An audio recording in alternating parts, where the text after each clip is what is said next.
Почитувани представници на медиумите, почитувани присутни, почитувана јавност.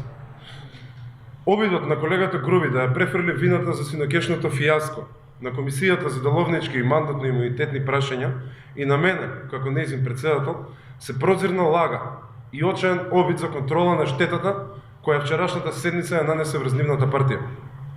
Кога се гласаше на комисијата, јас во 3 наврати се обидов да ја добијам колешката Мирсада Еминија Сани и пратив СМС порака.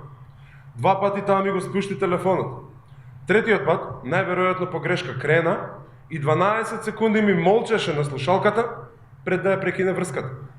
Од тогаш, јас престанав да се обидувам да ја добијам.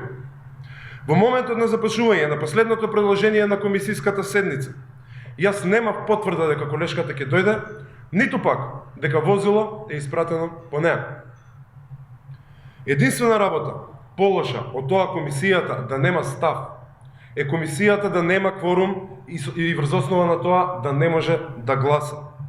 Доколку чекавме согласањето, се што требаше да направат ВМРО ДПМНЕ е во моментот на гласањето да излезат од салата и ако колешката Мирсада Еминија Сани не беше присутна во салата, ние немаше да имаме кворум, немаше да може да гласаме и немаше да може да поднесеме извештај во предвидените рокови до председателот на Собранието.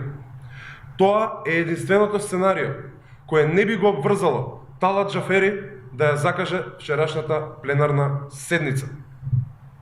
Затоа, нека престанат да лажат и да ја манипулираат јавноста. Единствена одговорност за вчерашното прекинување на седницата и за заштитата на Трајко Велјановски е кај Талат Џафери и кај Дуи. Дали имаме прашање? Ако не може господинот Стефанија Антонова да ги чека писки долгови, вие сте независни. Вие имате право на интерпелација.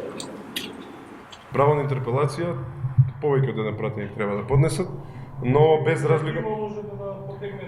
разлика на тоа, нашите идничекори, кои што ќе ги направиме, или моите идничекори како независен пратење, ќе бидат во координација не со партијата, туку со мојата пратеничка група.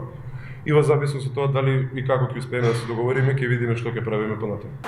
Дали се ова што го рековте, сакате да кажете дека тоа што го направи вчера Талат Џафери, планираме да го прават и во седницата на комисијата? Вака, кога беше комисијата, јас имав изјави за медиумите и реков дека во тој момент немам причина да се сомневам во здравствените проблеми на колегата Агим Шекири. Утредента исто така реков дека доколку колегата Ејуп Алими вели дека ќе ја донале колешката Мирсада Еминија Сани до 22:30, дека и во тоа немам причина да се сомневам.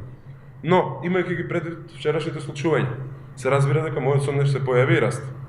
Со други зборови, секој од одолните инциденти сам по себе можеби не укажува на ништо конкретно, ама ако ги земете трите заедно и тоа како според мене укажуваат на смислено сценарио, прво да се саботира работата на комисијата, после тоа да се саботира и работата на пленарната седница и по секоја цена да се заштити Трајко Велјановски од правдата.